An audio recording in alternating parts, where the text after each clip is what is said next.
जिस खिलाड़ी के पूरे परिवार ने किया संघर्ष, निराशा के बावजूद भी जो रहे सरल, माता पिता ने दी बड़ी कुर्बानी, क्रिकेट के नाम कर दी अपनी कहानी। हर मौके पर अब तक जिसे मिला धोखा, प्रदर्शन के बाद भी टीम में आने से रोका, कड़ी मेहनत कर हर चुनौती का किया सामना। मैनेजमेंट को अब नहीं मिल रहा बहाना, नहीं मानी है हार, करते रहे प्रदर्शन से वार, किसी दिन तो दिखेगी इनकी धार। कहते हैं ना कि सफल होने के लिए जीतने की शपथ लेने से पहले कभी न हार मानने की शपथ लेना जरूरी है। दुनिया के सबसे मुश्किल कामों में से एक है कभी हार न मानना, हमेशा पूरी लगन के साथ कोशिश करना। कुछ लोग इस मुश्किल चुनौती को भी पार कर जाते हैं और उन्हें ही विजेता कहा जाता है। राही बहुत निकलते हैं मंजिल की तलाश में, पर मंजिल वही ढूंढ पाते हैं जो मंजिल ढूंढने से पहले सांस तक नहीं लेते। जी हाँ, हम बात कर रहे हैं ऐसे ही राही की जो निकल चला है मंजिल ढूंढने। रास्ते में तमाम रुकावटें आई, उसका बड़ी दिलेरी से सामना किया। आज भी रुकावटें आ रही हैं, सामना कर रहे हैं। चेहरे पर शिकन नहीं, सिर्फ यही भाव है, तब तक नहीं रुकना जब तक मंजिल न मिल जाए। जीतने की जिद इतनी मजबूत होनी चाहिए कि कुछ हार के कदम आपकी जिद को अपने पैरों के नीचे कुचलकर तोड़ न दे। कुछ यही जिद लिए आगे बढ़ रहा ये खिलाड़ी, तमाम संघर्षों को साथ लिए, जिसके माता पिता ने भी अपनी सारी जिंदगी अपने बच्चे के सपने के नाम कर दी।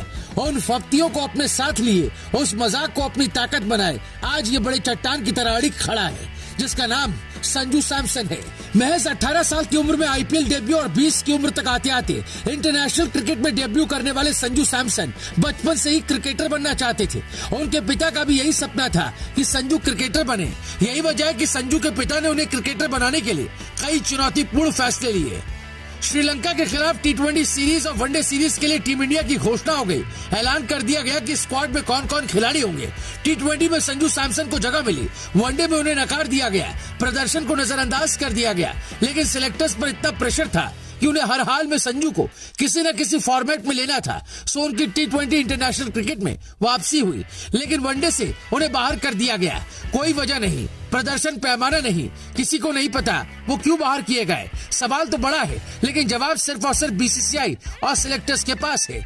लेकिन कभी न हार मानने वाले संजू सैमसन ने अपने क्रिकेट करियर के सफर से जुड़े कई किस्से सुनाए हैं। इस दौरान उन्होंने ये भी बताया कि उनके माता पिता ने उनके सपनों को पूरा करने के लिए किस तरह कठिनाइयों का सामना किया।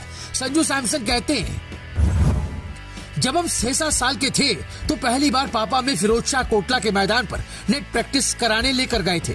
दिल्ली में कंपटीशन बहुत ज्यादा था, वहाँ हमने 1-2 जगह क्रिकेट के ट्रायल दिए, लेकिन कुछ हुआ नहीं। तो पापा ने फैसला लिया कि हम अब केरल से ही खेलेंगे।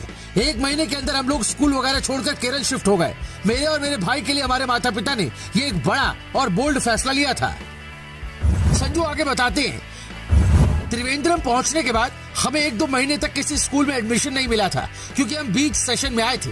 आखिरी में एक स्कूल में एडमिशन मिला। हमारे पापा दिल्ली पुलिस में जॉब कर रहे थे और हम केरल में थे। जब क्रिकेट में मेरा कुछ नहीं हो रहा था तो पापा वॉलंटरी रिटायरमेंट लेकर केरल आ गए। इसके बाद वो मुझे और मेरे भाई को सुबह शाम प्रैक्टिस के लिए लेकर जाते थे। उन्होंने बहुत कुछ किया हमें यहाँ तक पहुँचाने के लिए। यही नहीं, लोगों ने भी संजू के माता पिता का खूब मजाक उड़ाया था।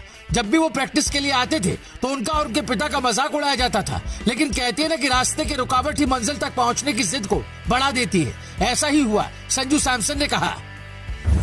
दिल्ली में भी जब हम खेलने जाते थे तो बस स्टैंड तक हमारा किट बैग पापा मम्मी उठाकर चलते थे। पीछे से आवाजें आती थी, ओए सचिन और उसके पापा भी जा रहे हैं भाई, ये बनेगा तेंदुलकर। इस तरह के कई मजाकिया कमेंट मेरे माता पिता ने सहे, बावजूद वो मेरे लिए बड़े कॉन्फिडेंट थे। निश्चित रूप से इतनी संघर्ष से भरी इस खिलाड़ी की कहानी जो उसने खुद सुनाई अपनी जुबानी। अब समय आ गया है कि इन्हें पूरे मौके दिए जाएं। फैंस तो इनके लिए दुआ मांग ही रहे हैं। इन्होंने खुद भी अपनी मेहनत से फैंस के दिलों में जगह बनाई है। अपनी सादगी और सरलता से फैंस का दिल जीता है। Bureau report, Bharat positive.